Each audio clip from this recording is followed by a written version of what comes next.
بسم اللہ الرحمن الرحیم والصلاة والسلام علی سید الانبیاء والمرسلین نبینا محمد وآلہ وصحبہ اجمعین اما بعد اعوذ باللہ من الشیطان الرجیم الذین ينقضون عہد اللہ من بعد میثاقہ ويقطعون ما امر اللہ به ان یوصل ويفسدون في الارض اولئک هم الخاسرون۔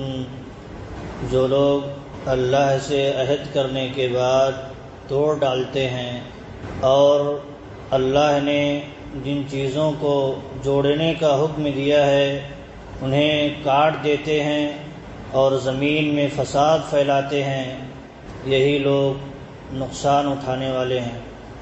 اللہ رب العالمین نے اس سے پہلے کی آیت میں مثالوں کا ذکر کیا تھا، اور مثالوں کو اللہ رب العالمین کیوں بیان کرتا ہے اس کا مقصد بیان کیا تھا کہ اس کے ذریعہ ایک گروہ کو ہدایت سے نوازتا ہے اور ایک گروہ کو گمراہی کے دلدل میں ڈھکیل دیتا ہے۔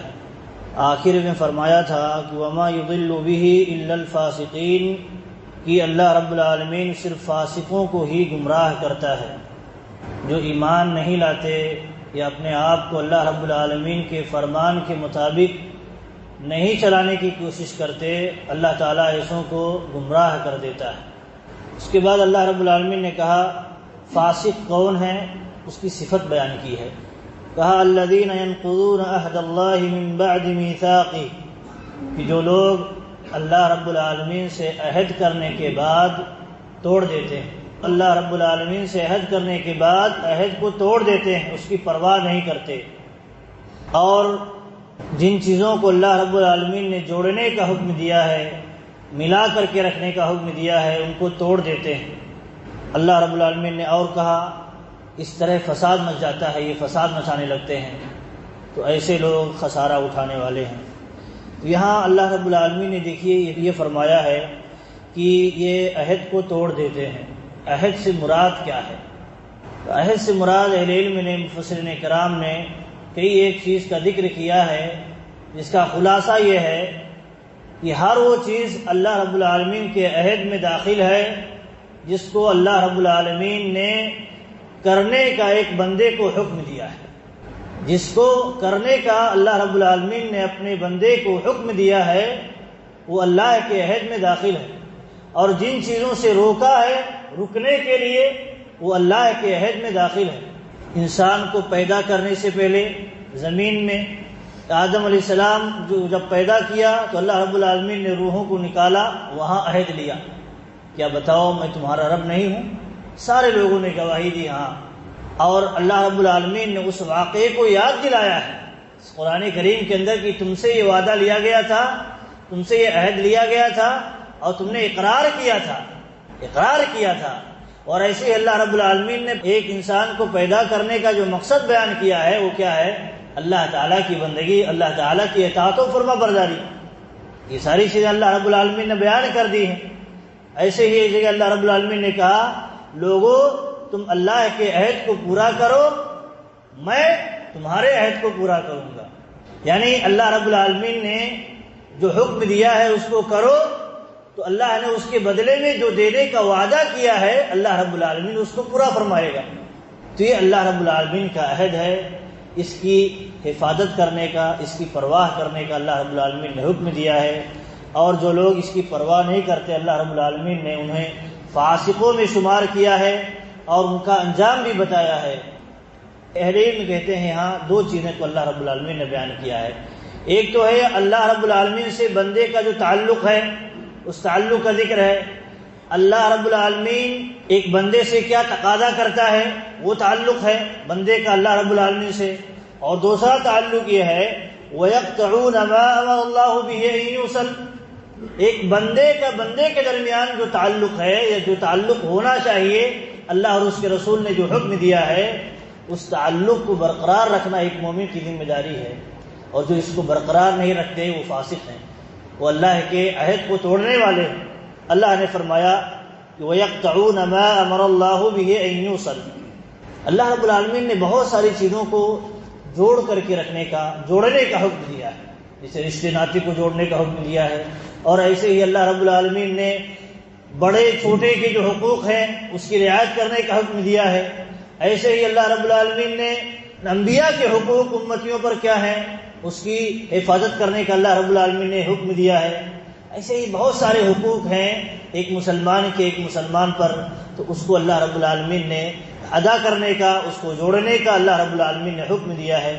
ایسے ہی رشتے ناطے کے متعلق اللہ کے نبی صلی اللہ علیہ وسلم بیان فرماتے ہیں کہ جب اللہ رب العالمین نے رحم کو پیدا کیا، یعنی یہ جو رشتے داری جو ہے، رشتے داری کے اندر جو رحم پایا جاتا ہے، اللہ رب العالمین جب رشتے داری کو پیدا کیا تو رشتے داری اللہ رب العالمین سے چپٹ گئی۔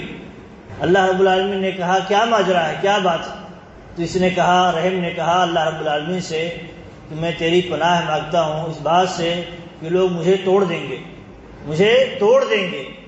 تو اللہ رب العالمین نے کہا کیا تو اس بات سے راضی نہیں ہے، کیا تو اس بات سے خوش نہیں ہے کہ جو تجھے جوڑے گا میں اس کو جوڑوں گا، اور جو تجھے توڑے گا میں اس کو توڑ دوں گا؟ تو رحم نے کہا ہاں میں راضی ہوں۔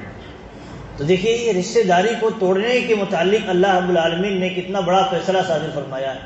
جو رشتے داری کو جوڑے گا اللہ اس کو جوڑے گا، اور جو رشتے داری کی پرواہ نہیں کرے گا، توڑ دے گا، اللہ رب العالمین اس کو بھی توڑ دے گا۔ آگے اللہ رب العالمین نے کہا وَيُفْسِدُونَ فِي الْأَرْضِ، اہل علم کہتے ہیں جو اللہ کے عہد کی پرواہ نہ کرے اور ایسے ہی جو بندوں کے حقوق ہیں اس پر اس کی پرواہ نہ کرے، تو خود بخود ان دونوں کی پرواہ نہ کرنے کی وجہ سے زمین میں فساد مچ جائے گا، یقیناً زمین میں فساد مچ جائے گا۔ ایک تو ہے توحید، شرک سے پاک رکھنا اپنے آپ کو، اس کی بنیاد پر عمل ہے، اور ایسے ہی جب انسان اعلیٰ اخلاق کا مظاہرہ کرتا ہے لوگوں کے سامنے اور لوگوں کے حقوق ادا کرتا ہے، تو زمین میں، روئے زمین پر امن ہوتا ہے، امن برقرار رہتا ہے۔ لیکن انہی دونوں تعلقات کو اگر ختم کر دیا جائے، ان دونوں تعلقات کی پرواہ نہ کی جائے، تو انہی دونوں کی وجہ سے پورے زمین میں فساد مچ جائے گا۔ تو اللہ نے آگے یہی ذکر کیا وَيُفْسِدُونَ فِي الْأَرْضِ، زمین میں فساد مچاتے ہیں۔ مفسرین کرام نے اس آیت کی تفسیر میں ایک بات یہ ذکر کی ہے کہ منافقوں پر یہ بات بہت فٹ آتی ہے کہ جب انہیں حکومت حاصل ہو جاتی ہے، جب انہیں حکومت یا پاور انہیں حاصل ہو جاتی ہے، تو یہ کیا کرتے ہیں؟ 6 چیزیں انجام دیتے ہیں۔ ایک یہ ہے کہ جب یہ بات کرتے ہیں تو جھوٹ بولتے ہیں، سچائی ان کے یہاں نہیں ہے، اور جب یہ وعدہ کرتے ہیں تو وعدہ خلافی کرتے ہیں، وعدہ کرنے کے بعد وعدہ خلافی کرتے ہیں، اس کو پورا نہیں کرتے۔ اور کہا کہ جب ان کے پاس امانت رکھی جاتی ہے تو اس میں خیانت کا ارتکاب کرتے ہیں، اور کہا اللہ کے عہد کو یہ توڑ دیتے ہیں، اللہ نے جن چیزوں کو کرنے کا حکم دیا ہے اس کو توڑ دیتے ہیں، اس کی پرواہ نہیں کرتے ہیں۔ اور آگے کہا وَقَطَعُوا مَا أَمَرَ اللَّهُ بِهِ أَن يُوصَلَ، اور جو رشتے ناطے اور لوگوں کے جو حقوق ہیں ان کے حقوق کی ادائیگی کا جو حکم دیا گیا ہے اس کو کاٹ دیتے ہیں، اس کی پرواہ نہیں کرتے ہیں۔ وَأَفْسَدُوا فِي الْأَرْضِ، زمین میں فساد مچاتے ہیں۔ یہ 6 چیزیں جب ان کو حکومت مل جاتی ہے تو یہ چیزیں کھل کر کے انجام دیتے ہیں یہ۔ لیکن کہا دوسری بات کہی جب انہیں حکومت نہیں حاصل ہوتی ہے، انہیں پاور نہیں حاصل ہوتا ہے، کیونکہ یہ پاور حاصل کرنے کے لیے سارے کارنامے انجام دیتے ہیں۔ جب پاور حاصل نہیں ہوتا ہے تب کیا کرتے ہیں؟ پاور حاصل ہو جاتا ہے تو بالکل آزاد ہو جاتے ہیں، جو چاہتے ہیں زمین میں فساد مچاتے ہیں، جو چاہتے ہیں کرتے ہیں، جو چاہتے ہیں یہ نہیں کرتے۔ لیکن جب انہیں حکومت نہیں حاصل ہوتی ہے تب کیا کرتے ہیں؟ حکومت پانے کے لیے 3 حربے اختیار کرتے ہیں۔ وہ حربہ یہ ہے کہ جب بات کرتے ہیں تو جھوٹ بولتے ہیں، ملمہ سازی کرتے ہیں، سامنے والے کو وہ چیز ظاہر کرتے ہیں جو چیز حقیقت میں ہے نہیں، اور کیا ہے جو وعدہ کرتے ہیں تو وعدہ خلافی کرتے ہیں، اور ایسے ہی جب ان کے پاس امانت رکھ لی جائے تو خیانت کا ارتکاب کرتے ہیں۔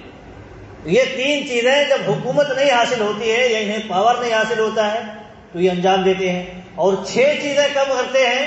یعنی ان 3 چیزوں پر مزید 3 چیزیں، یعنی اللہ کے عہد کو وہ توڑ دیتے ہیں۔ جیسے وہ نماز قائم کرتے ہیں، کب؟ جب حکومت نہیں حاصل ہوتی ہے، اللہ کے اوامر کو بظاہر ادا کرتے ہیں، بجا لاتے ہیں، تاکہ وہ لوگ بھی مسلمانوں میں شمار ہوں، لوگ انہیں کافر نہ سمجھیں۔ لیکن جیسے ہی حکومت اور پاور حاصل ہو جائے ان کے ہاتھ، سب توڑ دیتے ہیں، کسی کی پرواہ نہیں کرتے۔ تو یہ منافقوں کی صفت بیان کی گئی ہے۔ ایسے ہی سعد بن ابی وقاص رضی اللہ تعالیٰ عنہ نے اس آیت کی تفسیر میں کہا، یہ آیت خوارج پر فٹ آتی ہے، خوارج پر فٹ آتی ہے۔ خوارج جو حکومت کے خلاف بغاوت کرتے ہیں، مسلمان کی حکومت کے خلاف بغاوت کرتے ہیں اور ایک نیا فکرہ، نیا عقیدہ لے کر کے چلتے ہیں۔ ایک مسلمان سے اگر گناہ کا ارتکاب ہو جائے جس کی بنیاد پر کافر نہیں ٹھہرتا ہے، کافر نہیں ٹھہرتا ہے، تو ایسے آدمی کو کافر گردانتے ہیں اور کافر گرداننے کے بعد اس کے خلاف اعلان جنگ کر دیتے ہیں۔ وہ صرف اپنے آپ کو مسلمان سمجھتے ہیں، اپنے سامنے کسی کو مسلمان نہیں سمجھتے۔ تو کہتے ہیں یہ آیت کریمہ ایسے لوگوں پر بھی فٹ آتی ہے جو خوارج بغاوت کی راہ اختیار کرتے ہیں، اللہ کے عہد کو توڑتے ہیں۔ اللہ کا عہد یہ تھا کہ اللہ کے حقوق کو پورا کرے، ایسے ہی جو بندوں کے حقوق ہیں، ایسے ہی جو حکومت کے حقوق ہیں، حاکم کے حقوق ہیں، اس کو بھی پورا کرتا، لیکن اس کو توڑ دیتے ہیں، پرواہ نہیں کرتے ہیں۔ تو یہ آیت کریمہ سارے لوگوں پر فٹ آتی ہے، چاہے منافقین ہوں، کافر ہوں، ایسے ہی مومن ہوں، ایمان لانے کے بعد اللہ کے عہد کو توڑ دیتے ہیں۔ جیسے کہ اللہ رب العالمین نے نماز پڑھنے کا حکم دیا، زکوٰۃ کا حکم دیا اور مومن کی صفت بیان کی ہے اور کہا یہی لوگ کامیاب ہونے والے ہیں۔ اس کے بعد اللہ رب العالمین نے یہی ذکر کیا ہے، والذین ينقضون عہد اللہ من بعد میثاقہ ویقطعون ما امر اللہ بہ ان یوصل ویفسدون فی الارض۔ اس کے بعد آگے کہا اولئک لہم اللعنۃ ولہم سوء الدار۔ ایسے لوگوں کے لیے اللہ کی لعنت ہے، ایسے لوگوں کے لیے اللہ کی لعنت ہے۔ لعنت ہی نہیں صرف، بلکہ ان کا ٹھکانہ بہت برا ہے، ان کا انجام بہت برا ہونے والا ہے۔ اللہ رب العالمین نے یہاں دیکھیے ساری چیزوں کا ذکر کر دیا ہے جو عہد سے متعلق ہے، اور آگے کہا اولئک هم الخاسرون، یہی لوگ جو اللہ کے عہد کی پاسداری نہیں کرتے ہیں اور جن سے اللہ رب العالمین نے جڑے رہنے کا یا جن کے حقوق کو ادا کرنے کا اللہ رب العالمین نے حکم دیا ہے، جو لوگ اس کی پرواہ نہیں کرتے ہیں، ایسے ہی لوگ خسارہ اٹھانے والے ہیں۔ مفسرین کرام کہتے ہیں خسارہ دونوں جگہ خسارہ ہے۔ دنیا کے اندر خسارہ یہ ہے کہ وہ ایمان سے محروم ہے، ایمان کے تقاضے سے محروم ہے، ایمان پر عمل کرنے سے محروم ہے، اور اسی کی بنیاد پر آخرت میں انہیں فائدہ حاصل ہونے والا ہے۔ گویا دنیا میں انہیں جس تجارت کے لیے بھیجا گیا تھا وہ تجارت میں ناکام ہے، اور جب تجارت میں ناکام ہے تو تجارت کا فائدہ کہاں حاصل ہوگا؟ تجارت میں دنیا میں ناکام ہے تو آخرت میں بھی اسی بنیاد پر فیصلہ ہوگا، انہیں کوئی فائدہ انہیں حاصل نہیں ہوگا، ان کا انجام اللہ رب العالمین برا کرے گا۔ تو آخرت میں بھی خسارہ اٹھائیں گے اور دنیا میں بھی ان کا خسارہ یہ ہے کہ دنیا میں بھلے کچھ دنیاوی طور پر کامیاب ہو لیں، لیکن ایمان کی نعمت سے، ایمان کی دولت سے، دین کی دولت سے وہ محروم ہیں، اس میں محروم ہیں، تو وہاں اور بڑی محرومی ان کو نصیب ہوگی۔ تو یہ چند چیزیں جو تھیں اس آیت کے متعلق، اللہ رب العالمین سے دعا ہے کہ اللہ رب العالمین ہم سے جو اللہ رب العالمین نے عہد کیا ہے، اللہ رب العالمین ہمیں اسے پورا کرنے کی توفیق دے۔